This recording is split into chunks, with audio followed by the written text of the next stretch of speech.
বাংলাদেশের সশস্ত্র বাহিনীর আধুনিকায়নে কাজ করতে চায় ইতালি। এজন্য ঢাকার সাথে প্রতিরক্ষা চুক্তিতে আগ্রহ আছে রোমের।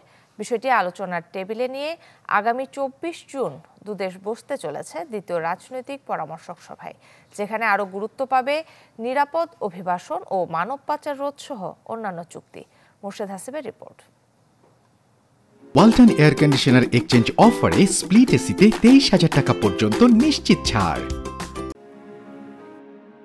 গেল বছর জুলাইতে প্রধানমন্ত্রী শেখ হাসিনার 3 দিনে ইতালি সফরের মধ্য দিয়ে দুদেশের সম্পর্ক এগিয়ে যায় আরও এক ধাপ। সেই ধারাবাহিকতায় 7 জানুয়ারি নির্বাচনের মাধ্যমে নতুন সরকার গঠনের পর বাংলাদেশের পররাষ্ট্রমন্ত্রীকে চিঠি দিয়ে অভিবাদন জানান ইতালির পররাষ্ট্রমন্ত্রী। দুদেশের মধ্যকার সম্পর্ক গভীর করতে প্রতিরক্ষা চুক্তি সইয়ের প্রস্তাবও করেন তিনি। সেটি মাথায় রেখেই দুদেশ বসতে চলেছে দ্বিতীয় রাজনৈতিক পরামর্শক সভায়। জানতে চাইলে দেশটির রাষ্ট্রদূত চ্যানেল 24-কে বলেন, বাংলাদেশের সশস্ত্র বাহিনীর সক্ষমতা বাড়াতে আগ্রহী তার দেশ। You know that Bangladesh is the first troop contributor to the peacekeeping system of the United Nations, and therefore your armed forces need to be constantly up to the standard. So Italian system companies and armed forces are ready to provide support from this point of view to the extent possible. So you have some companies that work already in Bangladesh in this area, and the consultations will be an opportunity.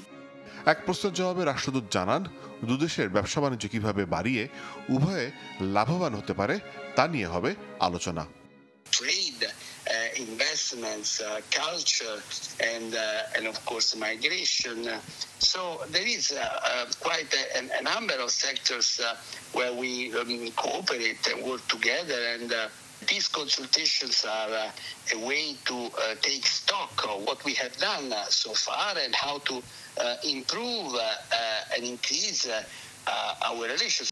Dhaka ও রোমের উচ্চ পর্যায়ের কর্মকর্তাদের রাজনৈতিক পরামর্শক সভা আয়োজনের জন্য গত বছর জুনে একটি সমঝোতা স্মারক সই হয়।